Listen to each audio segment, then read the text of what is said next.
મિત્રો, વિડિયો થોડો લાંબો થઈ ગયો હતો એટલે અમે તેને હવે ભાગ 4માં આગળ વધારી રહ્યા છીએ. તો ચાલો આગળની વાત કરીએ. મુરીદો સવારે દરગાહ ખુલ્યા સુધી રવેશીમાં બેસીને ઇબાદત કરે છે, પઠન કરે છે અને દિલથી દુઆ માગે છે. સવારે બરાબર 4 વાગે દરગાહ ખુલે છે અને દરગાહમાંથી બાવા સાહેબના સંદલવાળું મીઠું પાવર ભરેલા માટલા બહાર આવે છે. ત્યારબાદ નિયમ પ્રમાણે પ્રાર્થના કરવામાં આવે છે. બાવા સાહેબનો દીદાર કરવામાં આવે છે અને પાવર ગ્રહણ કરીને મુરીદો આ રીતે ઓરસની પવિત્ર ચાંદ રાત પૂર્ણ કરે છે.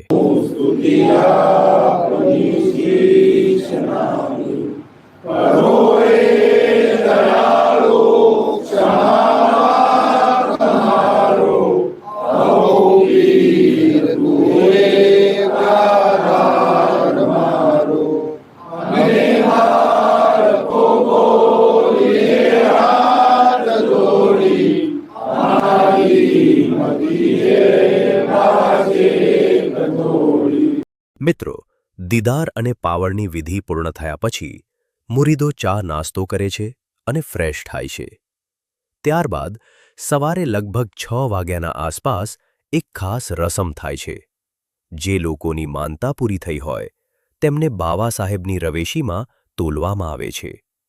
આ તોલવાની વિધિ શ્રદ્ધા અને આભાર વ્યક્ત કરવાની એક સુંદર પરંપરા છે. જેમ તમે જોઈ રહ્યા છો, મારી બહેન રોઝાનાની પણ આજે માનતા પૂરી થઈ હતી, એટલે તેને પણ આ પવિત્ર રીતે તોલવામાં આવી.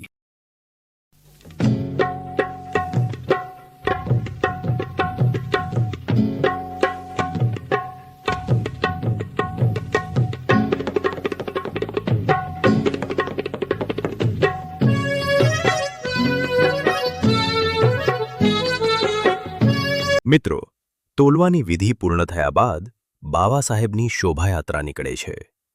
દુર્ભાગ્યવશ આ ભાગની વિડિયો મારા ફોનમાંથી ડિલીટ થઈ ગઈ છે, એટલે તે દ્રશ્યો તમને બતાવી શકતો નથી. શોભાયાત્રામાં મુરીદો દ્વારા દરગાહમાં અર્પણ થયેલી ગિફ્ટ જેમ કે પ્લેન, ઘર અને પારણું જેવી ચાંદીની ભેટો આપવામાં આવે છે. મુરીદો બાવાના વસીલાથી ખુદા પાસે દુઆ માગે છે અને જ્યારે તેમની મુરાદ પૂર્ણ થાય છે ત્યારે તેઓ પોતાની શક્તિ મુજબ બાવા સાહેબની દરગાહમાં કંઈક અર્પણ કરે છે. અમારા અહીં ખાસ કરીને પારણુંનું ખૂબ મહત્વ છે. જેમને સંતાન ન હોય તે લોકો બાવા આગળ અરજ કરે છે અને બાવા સાહેબની દુઆથી તેમના ઘરે પારણું બંધાય છે.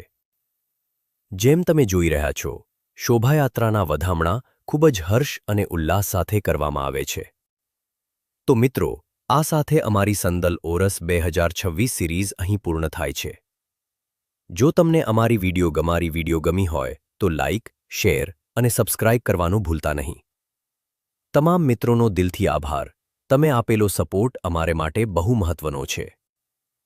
નોંધ: આ આખી સિરીઝ કોઈ પણ સ્પોન્સરશિપ અથવા કોઈ સમાજના સભ્યના કહેવા પર બનાવવામાં આવેલી નથી.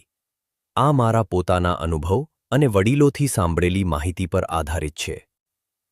જો જાણે અજાણે કોઈ ભૂલ થઈ હોય અથવા કોઈની લાગણી દુભાઈ હોય તો મને તમારો મિત્ર સમજીને માફ કરશો.